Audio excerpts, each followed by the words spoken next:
जान से मारने के लोग धमकी दे रहे हैं, मुझे चैन से जीने नहीं दे रहे। हम बच्चे को लेके कहाँ जाएं? मतलब हमें ही चाहते, मुझे यही न्याय मिले कि हम आने वाले समय में मेरे बच्चे को मुझे कुछ हो ना। मैं योगी जी से मिलने गई। वहाँ कैसे क्या मामला हुआ? वहाँ तो बस योगी जी से 2 बात हो पाई, ज्यादा बात नहीं हुआ। क्या कही आपने? बस रुआई आगे बात नहीं कर पाए। सर बोले ठीक है कोई बात नहीं, हो जाएगा। इसके बाद आगे बढ़ गए। फाइल लेती हूँ एक माँ के लिए। हम एक माँ थे भैया, उस टाइम मेरे बच्चे का नाम कुछ हमें नहीं दिखा, हमने गैर रजिस्ट्री कर दिया उनको। अच्छा। जब बच्चे के मुंह देखते हुए हमने रजिस्ट्री कर दिया, इसके बाद रोने गाने लगे। हमें 15 लाख का चेक दे दिए। 15 लाख नगद दिए थे और 15 लाख का हमें चेक दे दिए थे, जिसमें 100 दीवानी में केस चल रहा है, बाउंस हो गया है। अभी भी मेरे मायके आते हैं वो लोग, हमको धमकी देते हैं। मेरे मम्मी से पूछते हैं कि कहाँ रहती है, कहाँ वो रहती है, मतलब जान से हमें जान से मारने के। हमारे यूट्यूब चैनल में सभी को स्वागत है। तो दोस्तों, आज मैं इस महिला के मुंह से आप लोग सुनेंगे, और बहुत दूर से आई हैं। इनका जौनपुर घर है और ससुराल इनका बनारस में है, और बहुत कष्ट में है और बहुत दुख में है। ये खुद अपने दुख अपने मुंह से बयान करेंगे। आप लोग सुनिए और सपोर्ट करिए, और ज़्यादा से ज़्यादा शेयर करिए। इतना शेयर करिए कि इनका दुख और इनका कहानी लोगों तक पहुंचे और इनको न्याय मिले। आइए दोस्तों, नमस्कार, प्रणाम। मैं गायक करमचंद याती, अयोध्या श्री राम जी की नगरी से सभी को नमस्कार। जय श्री राम बा, जय निषाद राज। मैं आज बताना चाहूँगा, एक ऐसा महिला का दर्द है जो कि आज शायद इनकी दुनिया में कोई नहीं है। एक बेटा है 7 साल का। इनके साथ कुछ बदतमीज लोगों ने ऐसा दुष्ट कर्म किए हैं, इनको ना घर को छोड़े हैं ना घाट को। तो इतनी परेशानी से ये यहाँ तक कि माननीय मुख्यमंत्री आदित्यनाथ योगी पास जाके भी ये गुहार लगाई हैं, प्रशासन से भी इतना गुहार लगाई हैं, बाकी तमाम लोगों से गुहार लगाई हैं। 2021 का मामला। आज वाराणसी बनारस सारनाथ के बगल एक गोला बाजार गांव है, उसी गांव की में इनकी शादी हुई है। उसी गांव में ये रहती थी और वहाँ के निवासी हैं। वहाँ की निवासी हैं। मायका इनका जौनपुर है। मैं बताना चाहूँगा, इनके साथ लोगों ने इनका घर ज़बरदस्ती कब्जा करके दूसरों से लिखवा लिया गया, धमकी दे करके, और इनको वहाँ से भगा दिया गया। आइए, ये महिला पीड़ित होकर रोते हुए यहाँ मेरे पास आई हैं। हम तो इतना ही कर सकते हैं, वीडियो के माध्यम से आप लोगों को बता सकते हैं। आप लोग भी जो भी हो सके आप लोग सपोर्ट करिए। तो आइए, हम आरती जी, इनका नाम है। आरती जी, सबसे पहले आप हमारे यूट्यूब चैनल में आपका स्वागत है। आपका क्या कहना है, आप ऐसा क्यों परेशान है, बताइए। भैया यही परेशान है कि मतलब पहले दोस्तों से नमस्कार और प्रणाम करिए। नमस्ते दोस्तों। आप अपनी बात सबको रखिए, आगे रखिए, सब बात अपनी रखिए। कोई नहीं सुनेगा तो हमारी यूट्यूब फैमिली इतनी महान है कि जरूर सुनेगी। मेरा मतलब है कि मेरे पति के मर जाने के बाद तो मेरा घर परिवार तो मेरा होना चाहिए था, लेकिन जिस हिसाब से मेरे जेठ होठ मुझे टॉर्चर किए, उस घर में मैं रहती थी, हमको टॉर्चर इतना किया गया। तो मुझे पुलिस वाले ने मुझे सहयोग दिए, हम उस घर में फिर रहने लगे बच्चों को लेके। इसके बाद कुछ लोग ऐसे 2-4 दिन बीत गया था, जैसे कि अगल बगल के लोग आए, हम राशन लेने चले गए थे मेरे घर में आके। राशन, आपका राशन कार्ड बना था कि वैसे नहीं, वैसे दुकान पे? खरीदने चले गए थे। जैसे घर में मौजूद थे तो हम आए, पूछने लगे कि आप सब कौन?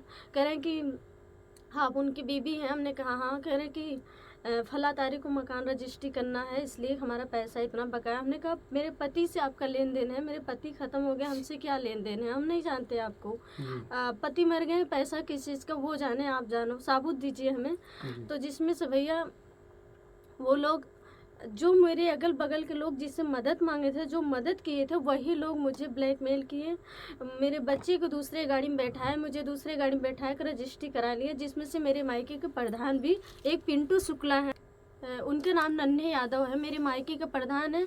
हमने सोचा फला तारीख को मुझे कचहरी जाना है, तो हम पढ़े लिखे नहीं हैं, तो अपने मायके को प्रधान को हम फ़ोन किए, जिसमें से मेरे मायके को प्रधान बोलते जो जो तुम्हें परेशान किया सबका नंबर दो।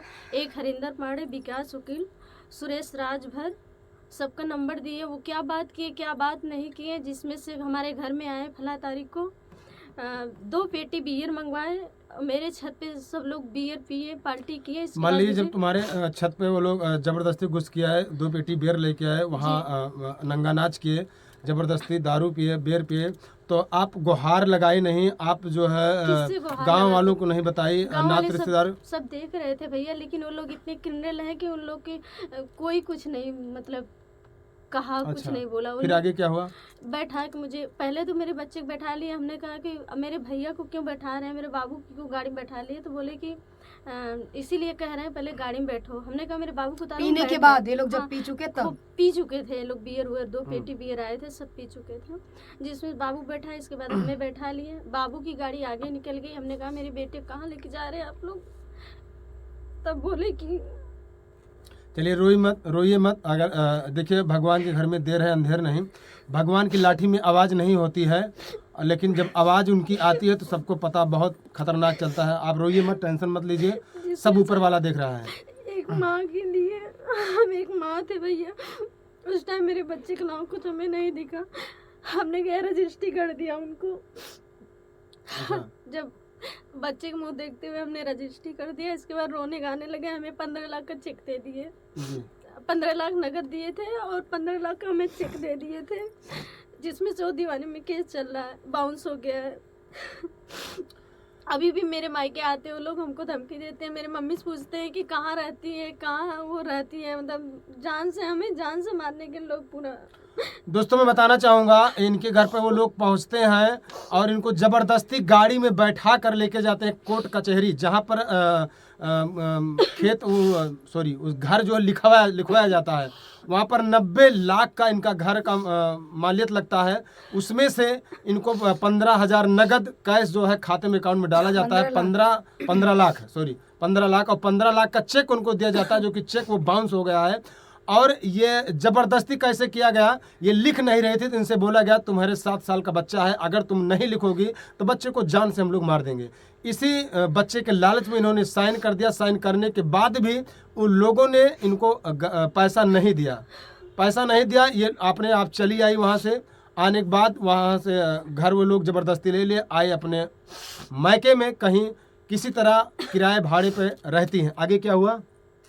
आगे ये वो दीवानी में केस चल रहा है। अभी जो पैसा मुझे चेक दिए हैं वो दीवानी में आए थे, मुझे धमकी दे रहे थे कि हम तुम्हें पैसा तो दे देंगे लेकिन तुम्हें जान से मार देंगे, रहने नहीं देंगे। अच्छा, तुम्हारे जो हस्बैंड थे उनके भाई और कोई नहीं है? मानिक चरण गुप्ता है, वही मेरे पति को मरवाया, जिसमें मेरे फोन में सबूत है। इनका कहना है कि हमारे पति को मारने वाले उनके बड़े भाई हैं मानिक चंद गुप्ता। कैसे आप कह सकती हैं?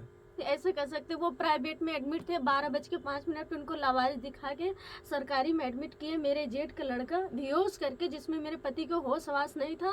मेरे पति दूसरे के फ़ोन मांग के मुझे फ़ोन लगाते हैं, जिसमें सब मायके दौड़ के जाते हैं, तो वो कंप्लेन लिखाते हैं, जिसमें पुलिस वाले उनके घर जाते हैं, तो मेरे पति के फ़ोन ला के हॉस्पिटल में पहुँचा जाता है। क्या वो लोग खिला देते हैं, क्या कर दे, उनको पॉइजन हो जाता है, मेरे पति के उसी दिन ख़त्म हो जाते। आप उस दिन उस समय आप कहाँ थी?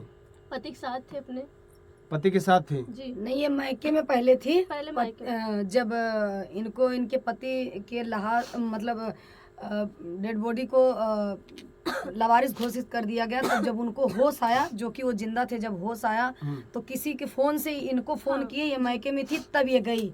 इनके जाने के बाद एक दिन इनके पति जिंदा थे, दूसरे दिन वो एक्सपायर कंप्लेन अपने मुंह से कंप्लेन लिखा है मेरे पति। अच्छा, अपने मुंह से वो कंप्लेन लिखा है, हमको मारने वाले यही लोग हैं। जी, रिकॉर्डिंग में है सर। तो वो डेड बॉडी को आप कहाँ लेकर मिली आपको?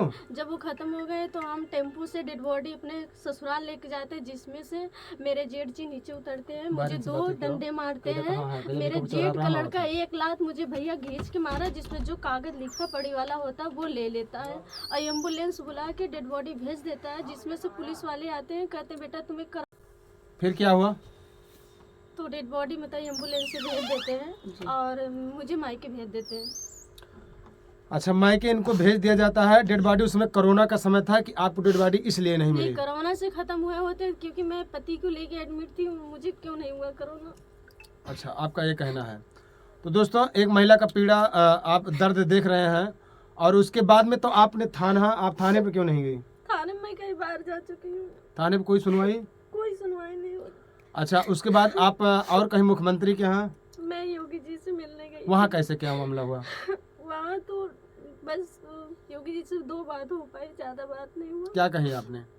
बस रुआई आगे बात नहीं कर पाए। सर बोले ठीक है कोई बात नहीं हो जाएगा। इसके बाद आगे बढ़ गए फाइल लेते हुए। अच्छा, तो वो मकान अब वो किसके नाम है? वो मकान एक मेरे जेठ के नाम पे है। वो कहते हैं कि ये रखेल है, तो मैं कहना चाहती हूँ कि क्या लव मैरिज शादी हम नहीं कर सकते? बस यही हमको न्याय चाहिए और कुछ नहीं चाहिए हमें। दोस्तों, ये आरती जी हैं, ये लव मैरिज शादी किए थे, 4 साल अपने पति के साथ बिताई थी। इनके पति जो बिल्डर थे, प्रॉपर्टी डीलर का काम करते थे और अच्छा मेहनत करते थे जो है। और इनके 7 साल का एक बेटा भी है। और इनके जो जेठ हैं, और इनका जेठ कहते हैं कि आप रखेल हो, आप शादी आप नहीं किए हैं। तो आप लोगों की क्या राय है, आप लोग जरूर बताइएगा। इनका कहना है जो लव मैरिज शादी करते हैं उनका हिस्सा बखरा नहीं मिलता, उनको घर नहीं मिलता, उनको समाज में रहने का हक नहीं मिलता है। ऐसा कोई बात नहीं है। आप लोग कमेंट में जरूर बताइए। आप कोर्ट मैरिज कराई थी? नहीं, लव मैरिज हुआ। लव मैरिज इनका शादी हुआ था, मंदिर में शादी हुआ था। मंदिर का इनके लिखा पड़ी है मेरे। लिखा पढ़ी इनके पास है, पूरा प्रूफ है। और जो है कोर्ट मैरिज नहीं हुआ था, लेकिन 7 साल का इनका बेटा है। आधार कार्ड में नाम तुम्हारे पति का है? जी है। आधार कार्ड में इनके पति का नाम है। अब इनको रहने के लिए दर दर ये भटक रहे हैं। 2021 का मामला है, 2023 चल रहा है, लगभग 21, 22, 23 3 साल पूरा होने वाले हैं कल, लगभग इसी महीने के बाद 2024 और ये लग बहुत जाएगा। सारे लोग के पास फोन किए हैं, जैसे कि मीना मानवी हो गई, बहुत सारे महिला अध्यक्षों के पास से फोन किए हैं। किसी ने इनका नहीं सुना, किसी ने इनका फोन नहीं उठाया। हाँ जी। तो दोस्तों, हम आप लोगों से हाथ जोड़ के निवेदन करना चाहूँगा, प्रभु श्री राम जी से इनकी रक्षा करें। और जो इस वीडियो को देख रहा है, अगर कोई इनका हेल्प कर पाए, चाहे यूट्यूबर हो, चाहे महिला अध्यक्ष हो, या प्रशासन हो, या वकील हो, या फिर पत्रकार महोदय हो, तो इनकी गुहार सुनी जाए। और इनको कुछ नहीं, अभी भी इनको लोग धमकी देते हैं, तुम्हें अगर ज़्यादा हमसे ज़्यादा बहस करने की बात करोगे तुमको जान से मार दिया जाएगा। तो बहुत पीड़ित महिला है दोस्तों, आप लोग इनका सपोर्ट करिए, बस इतना मैं कहना चाहूँगा। अब आप क्या करना चाहती हैं? मैं यही कहना चाहती हूँ कि जनता से यही कहना चाहती हूँ, मुझे जो जान से मारने के लोग धमकी दे रहे हैं, मुझे चैन से जीने नहीं दे रहे। हम बच्चे को लेके कहाँ जाएं? मतलब हम यही चाहते, मुझे यही न्याय मिले कि हम आने वाले समय में मेरे बच्चे को मुझे कुछ हो ना। तो कौन तुम्हें मारना चाहता है? जिसे ये फिर से आशीष यादव है, ये हरिंदर पाड़े, वही 2 लोग मुझे धमकी देते हैं हमेशा। आशीष पाड़े, हरिंदर यादव। इनका कहना है अब हमको धन दौलत रुपया पैसा घर द्वार के हमको लालच नहीं है, बस मुझे जीने दे, मेरे बेटे को जीने दे। मुझे ये लोग मारने का धमकी देते हैं, मुझे इस दुनिया में रहने दे। मान लीजिए रहने कहाँ रहेंगे? इनके पास ना कोई मकान है ना घर है। जो इनका मकान है वो तो इनके जेठ जी ले लिए हैं। और जिसके नाम वो रजिस्ट्री हुई थी उनके नाम भी नहीं वो रजिस्ट्री हो पाई, खारिज आखिर नहीं हो पाया है। वो इनके जेठ जी कहते हैं तुम बेच कर भाग गई हो, तुम रखेल हो। उसका भी मुकदमा चल रहा है। क्यों? जी। जेठ जी इनके शायद इनके ऊपर खुद मुकदमा कर दिए हैं। और जो लिखवाया था उसके नाम भी वो खेत नहीं, वो ज़मीन नहीं गई है। लगभग 1 करोड़ के ऊपर वो जायदाद है। गोला बाजार सारनाथ मंदिर वाराणसी की ये निवासिनी है। मैं यही कहना चाहती हूँ, मेरी सच्चाई हो, मेरी जांच अच्छे से हो। अगर मेरी कहीं गलती मिले, मुझे फांसी की सजा हो, बस और कुछ नहीं मांगेंगे। क्योंकि ये झूठे जो हो रहा है, झूठ के जो हो रहा है, ये भैया मेरे साथ गलत हो रहा है बहुत। चलिए, आपकी बात रखा जाएगा। काफ़ी लोगों से हम करवाएंगे, पत्रकार महोदय से और लोगों से आप तक बात पहुंचाएंगे। और इनका आप लोग सपोर्ट करिए, बात बताइए। एक महिला का दर्द, और या कोई भी महिला हो, इन्हीं महिला ने जितनी महिला के साथ उत्पीड़न होते जा रहा, आज देख रहे हैं हमारे बीच में मालती चौहान जी नहीं रहीं। इसी कारण बस उनके साथ तमाम लोगों ने अत्याचार किया। और षड्यंत्र करने के बाद मालती जी नहीं रही, इतनी बड़ी यूट्यूब क्रिएटर। ऐसे तमाम महिलाओं के साथ हो रहा है अत्याचार। तो आप लोगों की क्या राय है, अपनी बात कमेंट में ज़रूर बताइएगा। और इनका आप लोग सपोर्ट करिए। बाकी देखते हैं आगे क्या हो।